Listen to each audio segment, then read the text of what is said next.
అందరికీ నమస్తే. నేను మీ కోటేశ్వరి. మనం టీనేజ్ పిల్లలు కొంతమందిలో చూసినట్టయితే అసూయ అనేది చాలా ఎక్కువగా చూస్తూ ఉంటాం. తోటివారిలో వాళ్ళకంటే ఏదైనా బెటర్ క్వాలిటీస్ ఉన్నా, ఎవరైనా వాళ్ళని అప్రిషియేట్ చేసినా, వీళ్ళకంటే వాళ్ళకి ఎక్కువ బెటర్ మార్క్స్ వచ్చినా వీళ్ళు అస్సలు తట్టుకోలేరు. అసూయ పడిపోతూ ఉంటారు. దాంతో వాళ్ళ మీద విపరీతమైన కోపాన్ని, ద్వేషాన్ని పెంచుకుంటూ ఉంటారు. మనకు లేనిది వేరే వాళ్ళ దగ్గర ఉండకూడదు అన్న మనస్తత్వంతో ఉంటారు.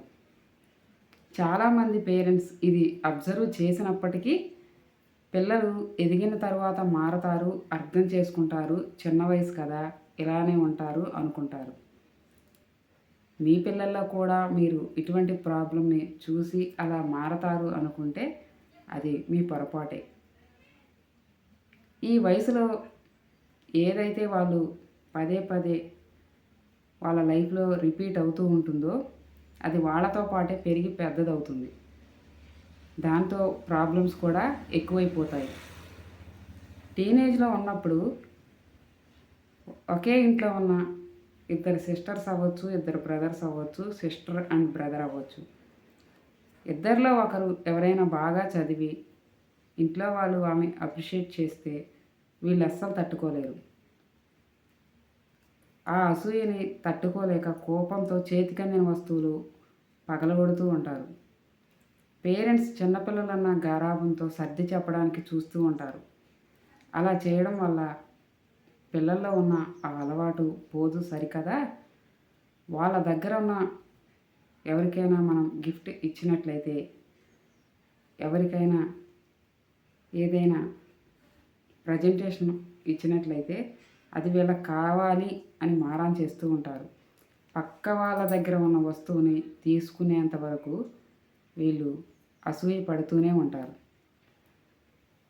ఏ విషయాన్నైనా మనం చిన్న వయసులోనే కంట్రోల్ చేయలేకపోతే అది పెరిగి పెద్దయినా కొద్దిగా వాళ్ళతో పాటు చుట్టూ ఉన్న సొసైటీకి, వాళ్ళ ఫ్యామిలీ మెంబర్స్కి కూడా చాలా ప్రమాదకరం.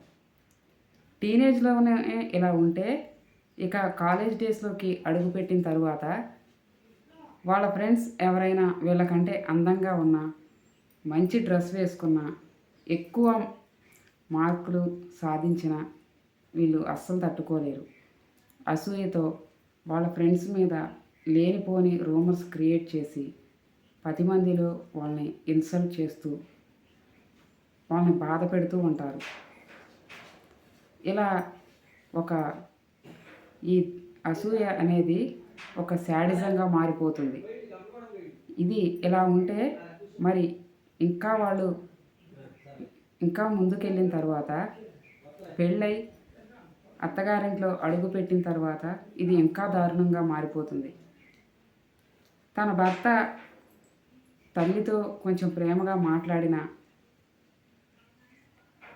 వాళ్ళ సిస్టర్, బ్రదర్ ఎవరితోనన్నా క్లోజ్గా ఉన్నా వీళ్ళు అస్సలు తట్టుకోలేరు.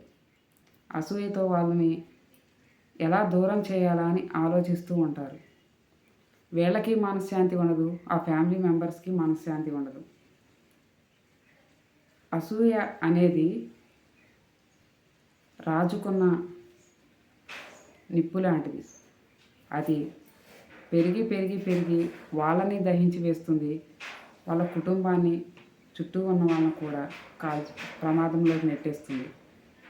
అందుకని మనం మన పిల్లలు చిన్న వయసులో ఉన్నప్పుడే ఈ అసూయని గమనించినట్లయితే నిదానంగా ఎవరైనా ఏదైనా సాధించినప్పుడు వాళ్ళని అప్రిషియేట్ చేయడం, పక్క వాళ్ళ గెలుపును కూడా ఆనందించేలా వీళ్ళని మనం ముందుగానే ప్రిపేర్ చేయడం, ఇలాంటివి చేస్తూ ఉండాలి. నీవు ఎప్పుడైతే ఇతరుల గెలుపు చూసి ఆనందిస్తావో అప్పుడే నీ గెలుపు మొదలవుతుంది, నిన్ను 10 మంది మెచ్చుకుంటారు అన్న విషయాన్ని మన పిల్లలకి అర్థమయ్యేలా చెప్పాలి. నువ్వు ఇతరుల పట్ల అసూయ, ద్వేషం పెంచుకోవడం వల్ల నువ్వు ఎవ్వరికీ నచ్చకుండా పోతావు. నువ్వు సాధించేది ఏం లేదు. 10 మందితో ప్రేమగా ఉంటూ వాళ్ళకంటే బెటర్గా నువ్వు ఏదైనా సాధించి చూపించినప్పుడే నీకు ఒక విలువ గౌరవం అన్న విషయాన్ని అర్థం చేసుకునేలా చేయాలి. చుట్టూ ఉన్న వాళ్ళని ప్రేమించడం, వీలైనంత వరకు ఫ్రెండ్స్కి హెల్ప్ చేయడం చిన్న వయసు నుండే నేర్పిస్తూ ఉండాలి.